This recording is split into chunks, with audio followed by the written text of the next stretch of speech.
బెత్లెహేమయూరిలం నిడుపయాక బెత్లెహేమయూరిలం. बोलो यीशु महाराज की, बोलो क्रिस्त महाराज की, बोलो यीशु महाराज की, बेतलेहम बालुडैన यीशु महाराज की, बेतलेहम बालुडैన यीशु महाराज की. Happy happy Christmas, happy happy Christmas, merry merry Christmas, happy happy Christmas, merry merry Christmas. దేవదూత క్రిస్మస్, దేవదూత క్రిస్మస్, గొల్లవారి క్రిస్మస్, గొల్లవారి క్రిస్మస్, చిన్నవారి క్రిస్మస్, చిన్నవారి క్రిస్మస్, పేదవారి క్రిస్మస్, పేదవారి క్రిస్మస్, పల్లె యందు క్రిస్మస్, పల్లె యందు క్రిస్మస్, దేశమంతా క్రిస్మస్, లోకమంతా క్రిస్మస్, దేశమంతా క్రిస్మస్. క్రిస్మస్ అన్న పండుగ చేసి కొన్న మెండుగా, క్రిస్మస్ అన్న పండుగ మానవాత్మ నిండుగా, మానవాత్మ నిండుగా. క్రీస్తు దేవదానము, క్రీస్తు దేవదానము, క్రీస్తు శిష్య గానము, వినీకాత్మస్థానము. క్రీస్తు శిష్య గానము, కన్నవారి క్రిస్మస్, కన్నవారి క్రిస్మస్, క్రైస్తవాలి క్రిస్మస్, క్రైస్తవాలి క్రిస్మస్. పాపలోకమందున, పాపలోకమందున పాపికెంత మోక్షము, యేసు వార్త సాక్ష్యము. పాపికెంత మోక్షము, క్రీస్తే సర్వభూపతి, నమ్ము వారి సద్గతి. క్రీస్తే సర్వభూపతి, మేము చెప్పు సంగతి, నమ్మకున్న దుర్గతి. మేము చెప్పు సంగతి. బలో యేసు మహారాజ్ కి, బలో క్రీస్తు మహారాజ్ కి, బెత్లెహేం బాలుడైన యేసు మహారాజ్ కి, బెత్లెహేం బాలుడైన యేసు మహారాజ్ కి. సరే, ప్రభునందు ప్రియమైన వారలారా, ప్రభు అయిన యేసుక్రీస్తు నామమున కృపా సమాధానములు కలుగును గాక. ఆమేన్. దేవుని యొక్క కృపను బట్టి క్రిస్మస్ పర్వదినమందున వసించి క్రీస్తు బాలుడుగా ఉన్న యేసు స్వామిని ఆరాధించుడు వచ్చిన మనకు ఈ క్రిస్మస్ ఆరాధనలో ఉన్న పరిపూర్ణమైన మహిమాశీర్వాదములు ప్రభు మనకు అనుగ్రహించును గాక. ఆమేన్. క్రిస్మస్ మహోత్సవములో ఏకీభవించిన మనకు ఈ క్రిస్మస్ మహోత్సవంలో ఉన్న నిండైనటువంటి ఈవులను బహుమతులను ప్రభు మన అంతరంగములకు సమృద్ధిగా అనుగ్రహించును గాక. ఆమేన్. సరే, మంచిది. దేవుని యొక్క కృపను బట్టి ఈ పండుగలో ఏకీభవించిన మనము రాత్రి వేళ ఒక ప్రత్యేకమైన వాక్యమును ధ్యానము చేసుకున్న వారమై ఉన్నాం. వింత క్రిస్మస్, వింత క్రిస్మస్, లేక యేసేపు చేసిన క్రిస్మస్ను మనం నేర్చుకున్నాం. అయితే ఈ క్రిస్మస్ పండుగ దినమున క్రిస్మస్ అనగా క్రీస్తుని ఆరాధించుట. అలాగే క్రిస్మస్ కాలంలో క్రిస్మస్ తాత శాంత మరి క్రిస్మస్ తాతల గురించి మనం వింటున్నాం.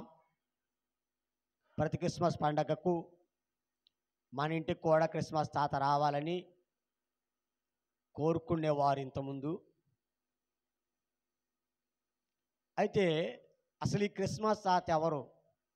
మన వాక్యంలోకి వెళ్ళక ముందు ఒకసారి ఈ క్రిస్మస్ తాత ఎవరు,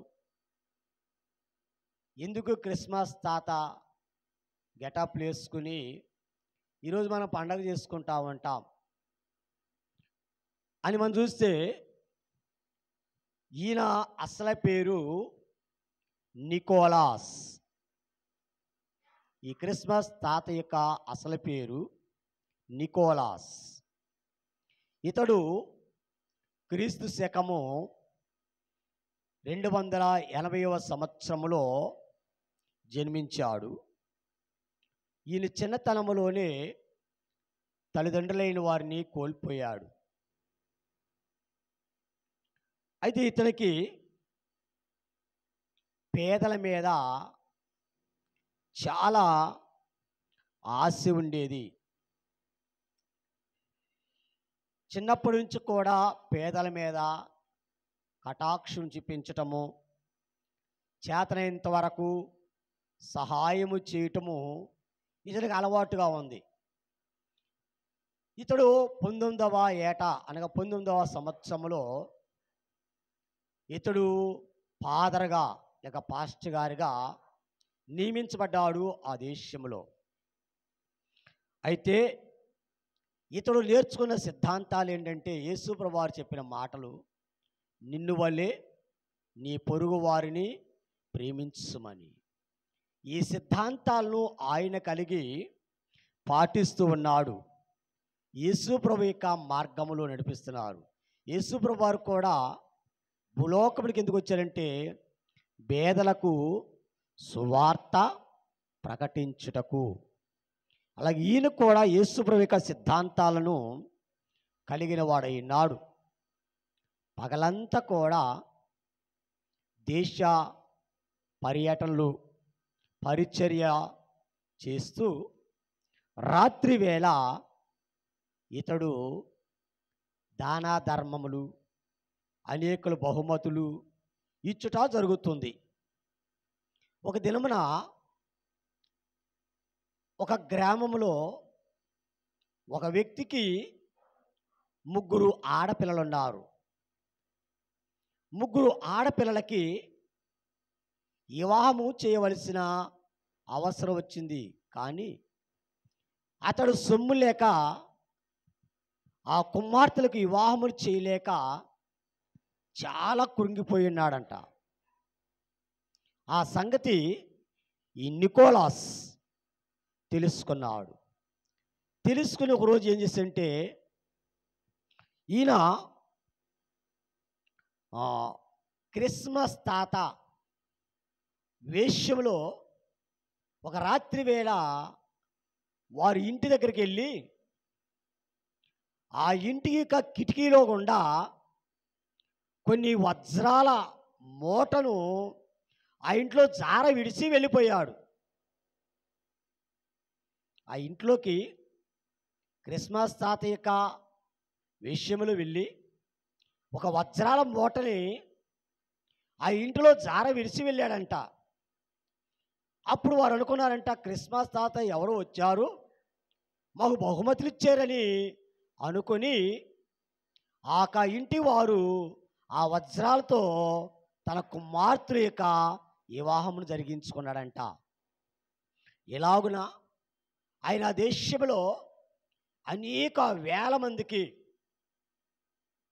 ఇలాగున బహుమతులు ఇస్తూ సహాయము చేస్తూ ఉన్నాడంట ఈ యొక్క క్రిస్మస్ తాత లేక నికోలాస్.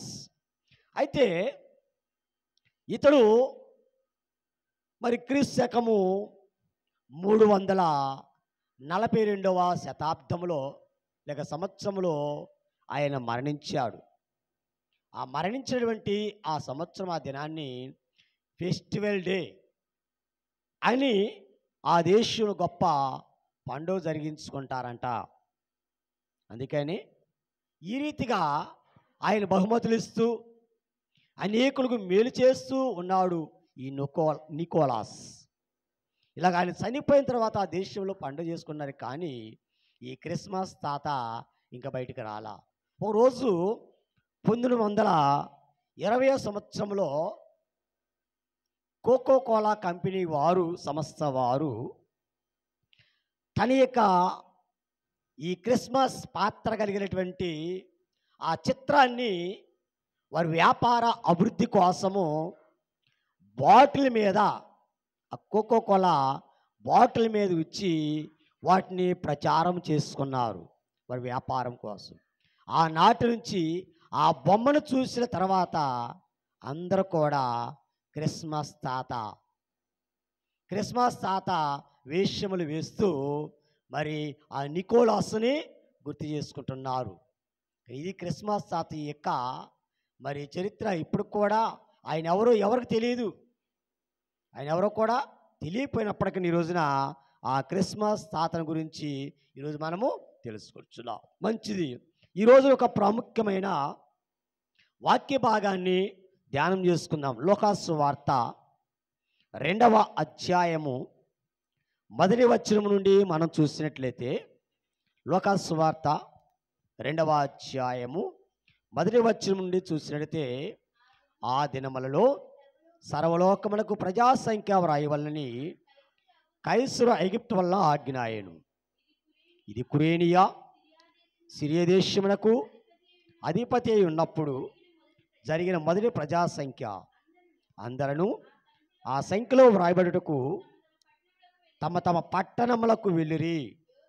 యోసేపు దావీదు వంశములోను గోత్రములోను పుట్టినవాడు గనుక తనకు భారీగా ప్రదానము చేయబడిన గర్భవతి ఉండిన మరియతో కూడా ఆ సంఖ్యలో వ్రాయబడుటకు గలియాలోని నజరేతు నుండి యోధియాలోని బెత్లెహేము అనబడిన దావీదు ఊరికి వెళ్ళాను.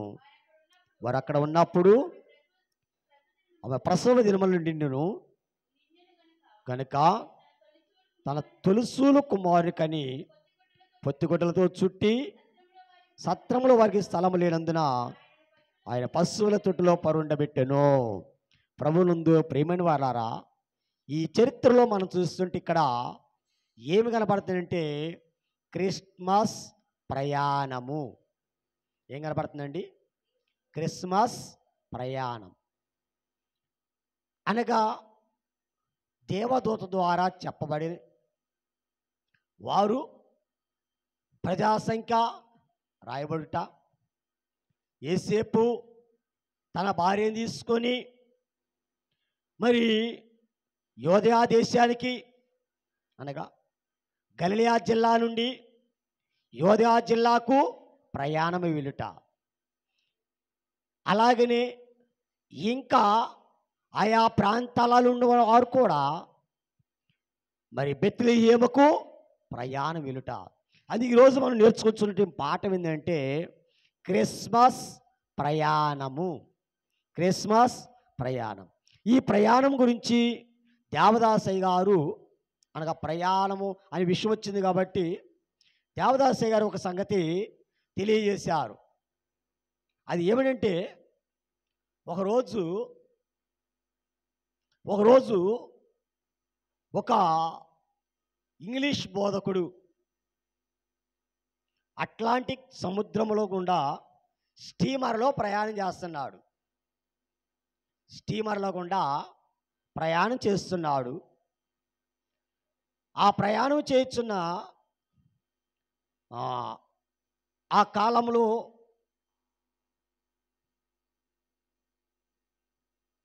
ఒక అమెరికాలో ఒక మీటింగ్ జరుగుతుంటే ఆ మీటింగ్ కోసము అతడు వెళ్తా ఉన్నాడు. ఒక మధ్యరాత్రి కాలంలో ఆయన ఎదురుగా ఒక కొండ కనబడుతుంది. ఒక కొండ కనబడుతుంది.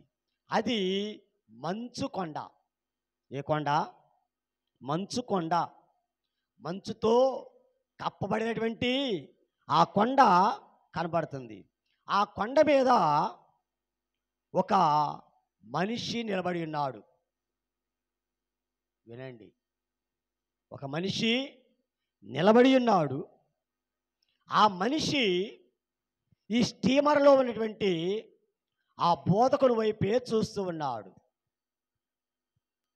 ఆ బోధకుని వైపే చూస్తున్నప్పుడు ఆ స్టీమర్లో ఉన్నటువంటి ఆ బోధకుడు ఆ మంచు కొండలో ఉన్నటువంటి ఆ మనిషిని చూచి అడుగుతున్నాడంట, ఏమయ్యా, నువ్వు మంచులో ఉన్నావు, నీకు చలివిట్లేదా? చలిగా లేదా? మాకైతే బాగా చలిగా ఉంది, నీకు చలి లేదా అని ఆయన అడిగితే ఆయన అన్నాడంట, నాకు చలి లేదు. అసలు ఇంతకీ నీవెవరివి అనే బోధకుడు అడుగుతున్నాడంట ఆ మంచు కొండ మీద ఉన్నటువంటి వ్యక్తిని. అడుగుతుంటే ఆయన అన్నాడంట, మరి అయ్యా, నేను యోధా ఇస్కరియోతును. తెలుసు ఈయనెవరో? ఈయనెవరు తెలుసా? ఎవరు యోధా ఇస్కరియోతు? యేసు ప్రభువారిని అప్పగించిన వారు. కానీ ఆయన చెబుతున్నాడంట, అయ్యా, నేను యోధా ఇస్కరియోతును, నేను ప్రభువుని అప్పగించిన వాడను, నేను ఇప్పుడు ఏడెస్సులో ఉన్నా, అనగా పాతాళంలో ఉన్నా. ఆయన ఉరిపెట్టుకున్నాడు కదా, ఉరిపెట్టుకున్నాడు, చనిపోయాడు. చనిపోయిన వారు పాతాళంలో ఉంటారు. కనుక ఇప్పుడు పాతాళంలో ఉన్నాను నేను. అయితే నేను ఒక భూమి మీద ఉన్నప్పుడు చనిపోకముందు నేను ఒక పని చేశాను. అదేంటంటే, ఒక కుష్ఠరోగి వస్త్రాలు లేకుండా పడి ఉంటే నాకున్న పట్టు వస్త్రాన్ని ఆ కుష్ఠరోగికి ఇచ్చివేశా. యోధా ఇస్కరియోతు యేసుప్రభు దగ్గర రాకముందు కూడా బందిపోడు దొంగ. కనుక ఒక కుష్ఠరోగి వస్త్రం లేకుండా పడి ఉంటే తనకున్నటువంటి ఆ పట్టు వస్త్రాలంట ఆ కుష్ఠరోగికి ఇచ్చాయంట. ఆ మంచి తనాన్ని బట్టి అంట యేసుప్రభు శిష్యులు చేర్చుకున్నాడు. అలాగనే మరి ఈయన ఏడేసులో వేయబడినప్పటికని యేసుప్రభు అంట క్రిస్మస్ పండగ రోజున అతను ఒక్కరోజు ఆ ఏడెస్సులో పాతాళం నుండి విడుదల చేస్తాడంట. ఒకరోజు విడుదల చేస్తాడంట. ఆ విడుదల చేసేటప్పుడు ఎవరికొకరికి ప్రత్యక్షమయ్యి తను చేసిన పనిని జ్ఞాపకం చేసి వెళ్ళిపోతూ ఉంటాడంట. కనుక మరి క్రిస్మస్ ఇక పండుగ రోజున ఆయన చెప్పిన మాట, నేను చేసిన ఒక గొప్ప పని నిమిత్తము ఈ క్రిస్మస్ రోజున నాకు ఒక రోజు విడుదలిస్తాడు ఆ యేసు ప్రభువారు అన్నారంట. అందుకని యేసు ప్రభువారు ఏమన్నారు? నా పేరట వచ్చిన వానికి గిన్నెడు నీళ్ళు ఇస్తే మీ ఫలము పరలోకములో అధికము. కనుక యోధా ఇస్కరియోతు చేసిన ఈ చిన్ని పని బట్టి ఈ క్రిస్మస్ రోజునంట ఆయనకి పాతాళం నుండి ఒకరోజు విడుదలిచ్చారంట. ఒక చిన్న పని చేస్తేనే దేవుడు ఇటు అధికిస్తే ఈ క్రిస్మస్ కాలంలో మనము కూడా ఏం చేయాలా? ఏదో ఒక మంచి పని చేస్తే తప్పకుండా దేవుడు మన సహాయమును చేయగలడు. సరే, మంచిది. ఈరోజు ఇక వాక్యంలోకి వెళ్ళిపోదాం. ఈరోజు వాక్యము ఏం చెప్పాను? క్రిస్మస్ ప్రయాణము. ప్రభునందు ప్రేమలరా, ప్రతి క్రైస్తవుడు కూడా దైవ ఆరాధనకు వచ్చేవారు కూడా కొన్ని ప్రయాణములు చేయవలసిన వారమై ఉన్నాం. అది ఏమిటంటే, ఒకటి ఆధ్యాత్మికమైన ప్రయాణము, ఆధ్యాత్మికమైన ప్రయాణము. రెండు ఆత్మీయ ప్రయాణము. మూడు అంతరంగ ప్రయాణము. జస్ట్ ఇది తెలుసుకున్న తర్వాత మరి ఈరోజు క్రిస్మస్ ప్రయాణం గురించి నేర్చుకుందాం. ఒకటి ఆధ్యాత్మికమైన ప్రయాణము, ఆత్మీయ ప్రయాణము, అంతరంగ ప్రయాణం, మనస్సు ప్రయాణం, మనస్సు కూడా ప్రయాణం చేయాలి. అలాగే శరీరము ప్రయాణం, శరీరము కూడా ప్రయాణం చేయాలి. బహిరంగ ప్రయాణము, న్యాయపరమైన ప్రయాణము. కనుక ఆరాధించే వారందరూ కూడా ఇట్టి ప్రయాణములు చేయవలసిన వారమైన ఆరాధనకు వచ్చేవారము. అది ఈ రోజున క్రిస్మస్ ప్రయాణము, క్రిస్మస్ ప్రయాణములు. ఈ క్రిస్మస్ ప్రయాణములు మనం చూస్తే ఎవరెవరు ప్రయాణం చేశారు, ఎలాంటి ప్రయాణములు చేశారనేది క్లుప్తంగా ధ్యానం చేసుకొని ముగించుకుందాం. మొదటిగా మనం చూస్తే దేవుని ప్రయాణము. ఈ క్రిస్మస్ కాలంలో దేవుని యొక్క ప్రయాణము. రోమా పత్రిక 1వ అధ్యాయము 20వ వచనములో మనం చూసినట్లయితే, రోమా పత్రిక 1వ అధ్యాయము 20వ వచనములో ఏం రాయబడుతుంది? ఆయన అదృశ్య లక్షణములు అనగా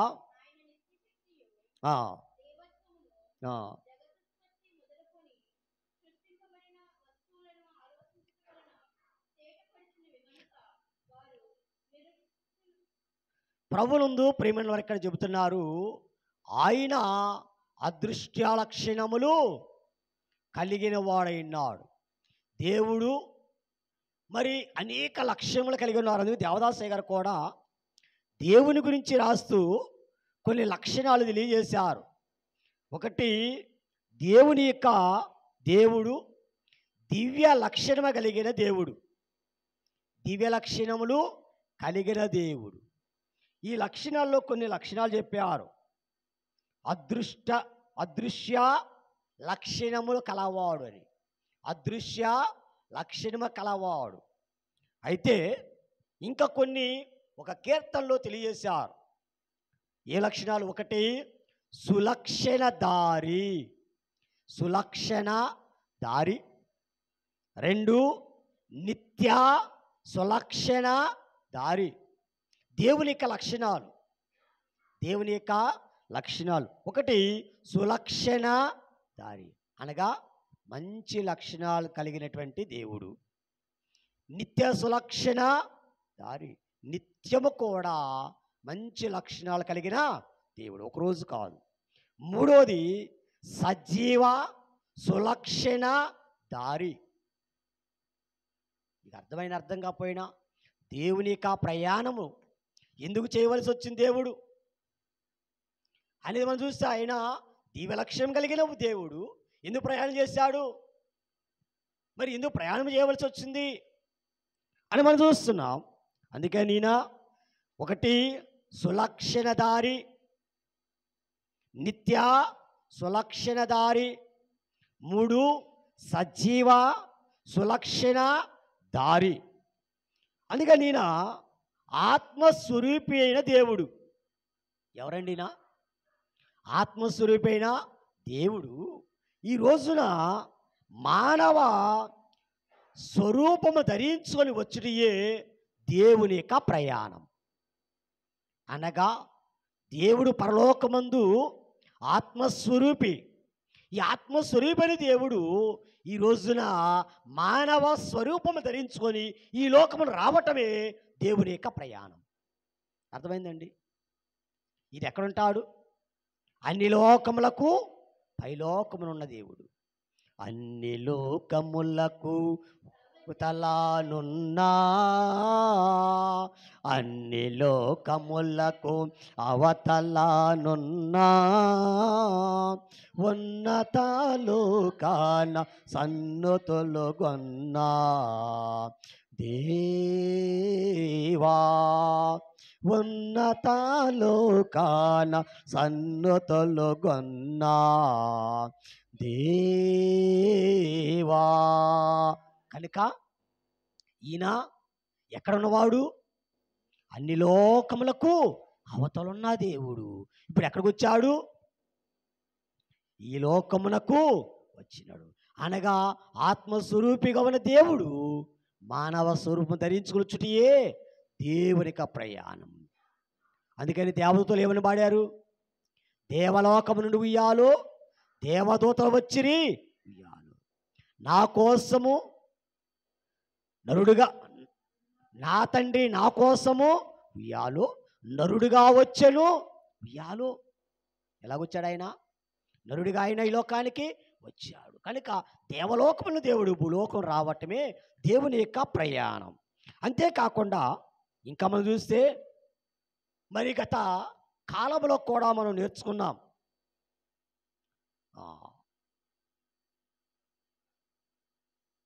ఫిలిప్పీ పత్రిక 2వ అధ్యాయము 7వ వచనంలో మనము గత వారంలో కూడా నేర్చుకున్నాం. ఏమిటంటే ఇతడు అబ్రహాము సంతానములో పుట్టానండి, అబ్రహాము సంతానంలో నుండి వచ్చారని మనం నేర్చుకున్నాం. 2:7 సరే. ప్రభునందు ప్రియమైన వాళ్ళరా, మరొక అంశం అన్నమాట ఇది. అబ్రహాము సంతానముగా వచ్చాడు అనగా వీరిలోనే క్రీస్తు వచ్చాడు, వీరిలో నుండి క్రీస్తు వచ్చాడు. అలాగనే ఇప్పుడు ఫిలిప్పీ పత్రికలో మనం చదువుకున్నట్లుగా ఏముంది? మనుష్యుని పోలిక. దేవుడు ముందు ఎలాగున్నాడు? అద్వితీయ దేవుడు, సులక్షణం కలిగిన దేవుడు. అలాగనే మరి ఇన్ని లక్షణాలు కలిగిన దేవుడు ఈరోజు ఎలా వచ్చంట? మనుష్యుని పోలికగా, అలాగే దాసుని స్వరూపము ఏం ధరించుకున్నాడండి? ఒకటి అబ్రహాము యొక్క మరి సంతానములో వచ్చుట, మనుష్యుని పోలికగా పుట్టుట, దాసుని స్వరూపమును ధరించుకొనుట, ఇవన్నీ కూడా దేవుని యొక్క ప్రయాణము, దేవుని యొక్క ప్రయాణము. అందుకని యోహాను సువార్త 3వ అధ్యాయం 16వ వచనంలో ఏముంటుంది? దేవుడు లోకమునెంతో ప్రేమించాడు. కలిగి దేవుడు తన ప్రేమను ఈ లోకములో వెల్లడిచ్చేటికి ఆయన ఈ భూలోకములకు వచ్చారు అనగా మరి ఇదే దేవుని యొక్క ప్రేమను వెల్లడిచ్చేటికే దేవుని యొక్క ప్రయాణము. చూడండి, ఆయన మరి దేవలోకములోని దేవుడు ఈరోజు మన కొరకు మరి భూలోకానికి ప్రయాణమై వచ్చాడు. ఈ దేవుని ప్రయాణం. రెండవది మనం చూస్తే క్లుప్తంగా చెప్తున్నాను, క్లుప్తంగా వెళ్ళిపోదాము. 7 ప్రయాణాలు ఉన్నాయి. వాటిలో క్లుప్తంగా ఒక మాట చెప్తాను, సమయం లేదు కాబట్టి పండగ అయినా కానీ మిగిలిపోదాం. దేవదూతల ప్రయాణం, దేవదూతల ప్రయాణము. వీరు దేవుని యొక్క సముఖములో నిలిచి ఉండేవారు, దేవుని సముఖములో నిలిచి ఉండేవారు దేవదూతలు. దేవుని యొక్క వార్తలను అనేకులకు అందించేవారు దేవదూతలు. కనుక జనన వార్తను గొర్రెల కాపరులైన వారికి అందించారు. అలాగే దేవుడి యొక్క రాక గురించి జకరియాకు తెలియజేశారు దేవదూతలే. అలాగనే మరియమ్మకు తెలియజేశారు దేవదూతలు. అలాగే యేసేపుకు రాత్రి వేళ మనం నేర్చుకున్నాం, యేసేపుకు కూడా దేవదూత కనబడి మాట్లాడు. కానీ వీరు దేవుని యొక్క దాసులుగా ఉన్నారు, లేక దేవుని యొక్క పరిచారకులుగా ఉన్నారు. అందుకని లోకాసువార్త 1వ అధ్యాయము 10వ వచనం నుండి 12వ వచనం వరకు, 2వ అధ్యాయము 8వ వచనం నుండి 12వ వచనం వరకు ఇలాగన మరి దేవదూతల యొక్క పనులు మనం కూడా చూస్తున్నాం. అలాగనే లోకాసువార్త 1వ అధ్యాయము 19వ వచనంలో కూడా మనం చూసినట్లయితే లోకాసువార్త 1వ అధ్యాయం 19వ వచనం.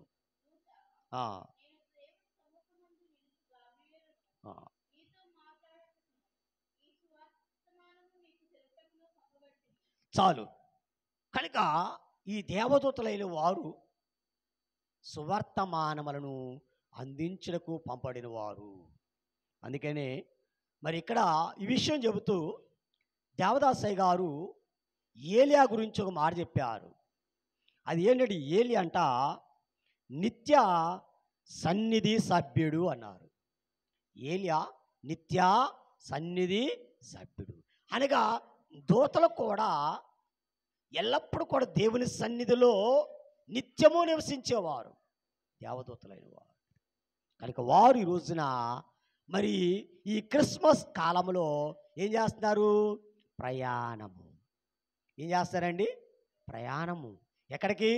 మొట్టమొదటగా దేవాలయంలో ప్రయాణమై వచ్చారు. తర్వాత పొలంలోకి వెళ్ళారు.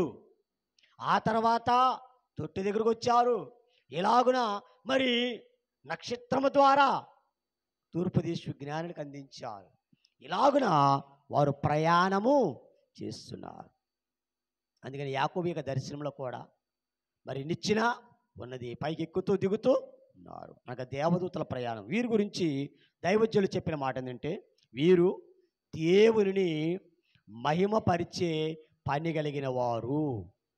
దేవుని మహిమపరిచే పని గలవారు, దేవుని చిత్తమును నెరవేర్చేవారు. దేవుని చిత్తాన్ని నెరవేర్చేవారు. 3, దేవుని సమక్షమున మరి ఉండేవారు. ఇప్పుడు ఎక్కడికి వచ్చారు? మనుషుల సమక్షానికి వచ్చినారు. అందుకని వీరిని దైవ పరిచారకులు అన్నారు.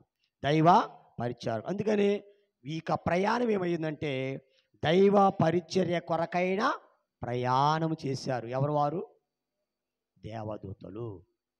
సరే, మూడోది మనం చూస్తే తల్లి అయిన మరియా ప్రయాణము. ఈ క్రిస్మస్ ప్రయాణములో మూడో ప్రయాణము తల్లి అయిన మరియా ప్రయాణం. లోకాసు వార్త 1వ అధ్యాయము 38వ వచనంలో మనం చూసినట్లయితే, లోకాసు వార్త 1వ అధ్యాయము 38వ వచనం. అందుకు మరియా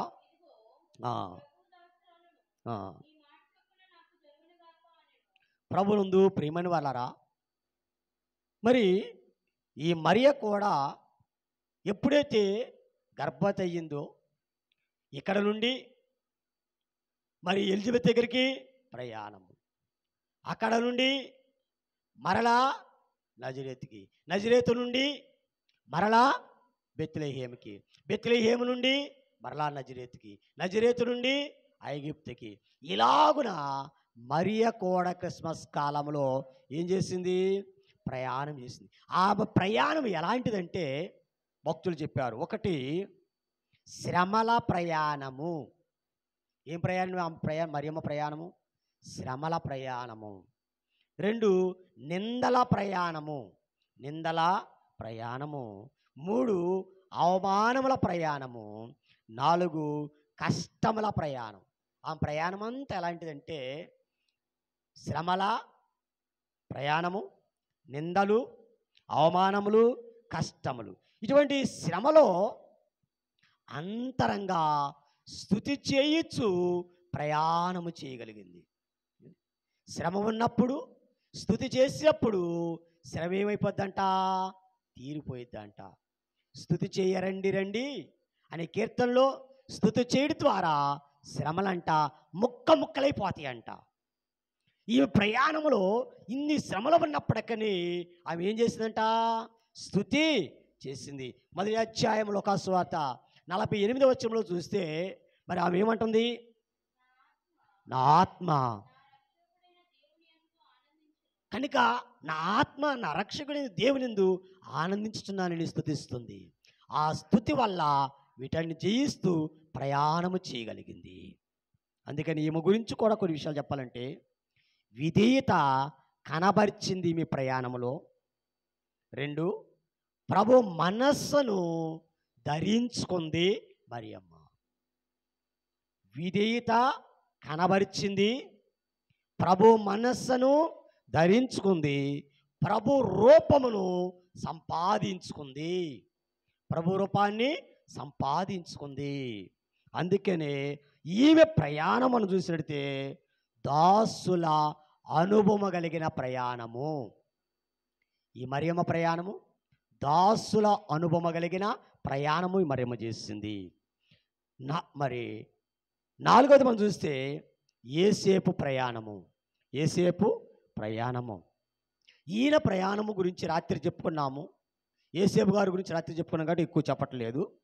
మరి నిశ్శబ్దముగా ఉండుట, మదిలో ధ్యానించుట, నిశ్శబ్దముగా కూర్చోవడం, మదిలో ధ్యానించుట, నీతిని కనబరుచుట నీతి ప్రయాణము చేశాడు యోసేపు.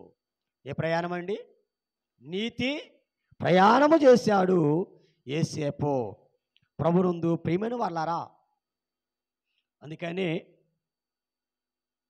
మనం చూస్తున్న ఈ యోసేపు గురించి ఒక మాట మనం చెప్పాలంటే, నమ్ముట నీతి, నడుచుట నీతి.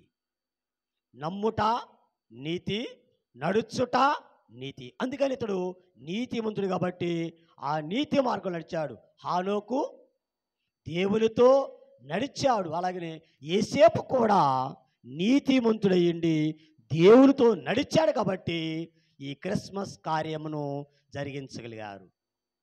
తర్వాత 5వది కాపరుల ప్రయాణము. కాపరుల ప్రయాణము లూకాసు సువార్త 2వ అధ్యాయము 13వ వచనం నుండి 18వ వచనం వరకు కూడా మనం చూడగలుగుతుంటాం. చదవద్దులండి. కానీ వీరు యేసు క్రీస్తు యొక్క స్వజనులు లేక సొంత వారు. అయితే వీరు కాపరులు. వీరెవరండి? కాపరులు. అందుకని వీరి యొక్క ఆశయం ఏమిటంటే, వారు గొర్రెల కాపరులు కాబట్టి, ఈయన మేము కాపరం కాబట్టి మాలాంటి ఒక కాపరి పుట్టాడు. మాలాంటి ఒక కాపరి పుట్టాడు. అందుకని యేసు ప్రభువు వారు ఎవరు? గొర్రెలకు కాపరి. గొర్రెలకు కాపరి అని రాయబడుతుంది. అందుకని యేసు ప్రభువు వారు గొర్రెల కాపరి కాబట్టి ఆ గొర్రెల కాపర్లకి అందిన వెంటనే వారు చేశారు, ప్రయాణం చేస్తూ వచ్చారు. ప్రయాణం చేస్తూ వచ్చి కాపర్లకు కాపరి అయిన యేసు అనే కాపరిని వారు చూడగలిగారు ప్రయాణం అయ్యి. అందుకని వీరి యొక్క ప్రయాణం ఎక్కువ గురించి చెప్పట్లేదు. వీరి గురించి కూడా ఆశగల ప్రయాణం వీరిది. ఏ ప్రయాణం అండి? ఆశగల ప్రయాణము.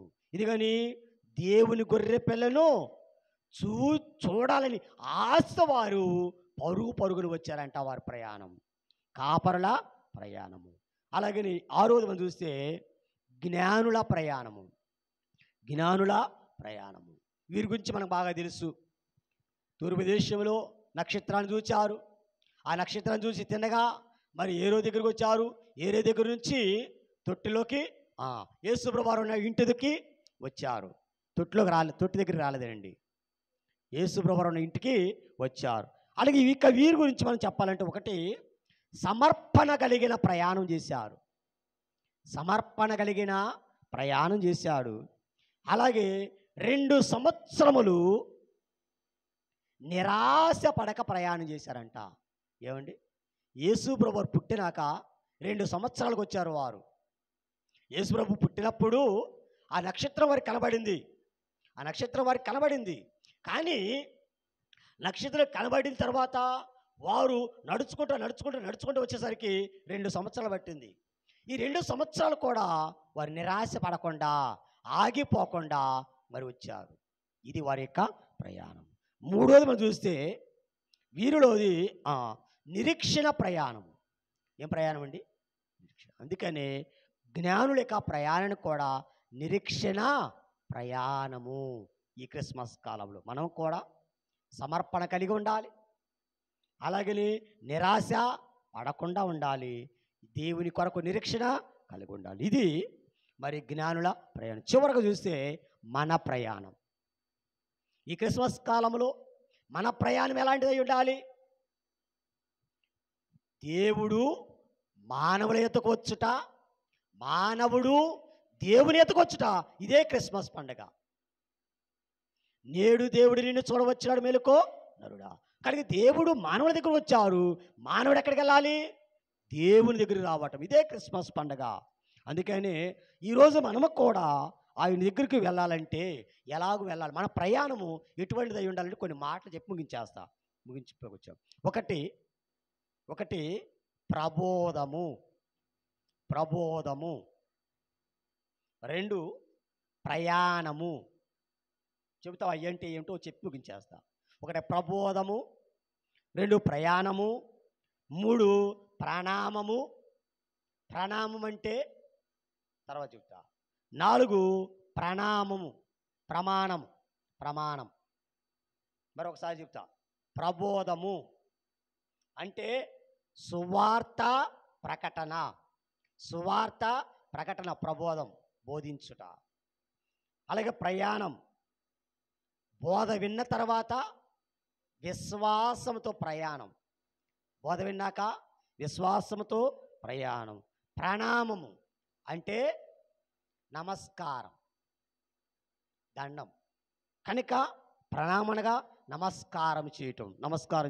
అలాగే ప్రమాణము అనగా మా రక్షకుడు మా కొరకు జన్మించినని ప్రమాణపూర్వకముగా ఆయన దగ్గరికి రావాలి.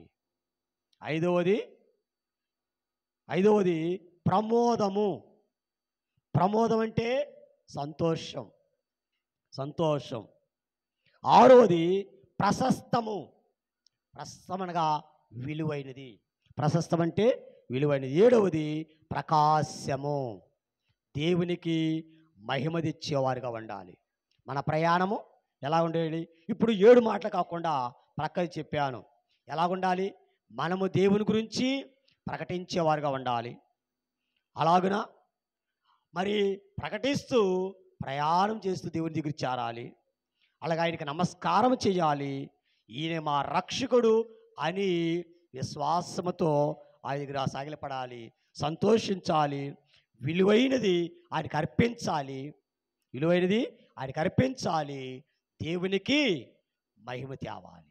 ఇదే క్రిస్మస్ మన ప్రయాణం.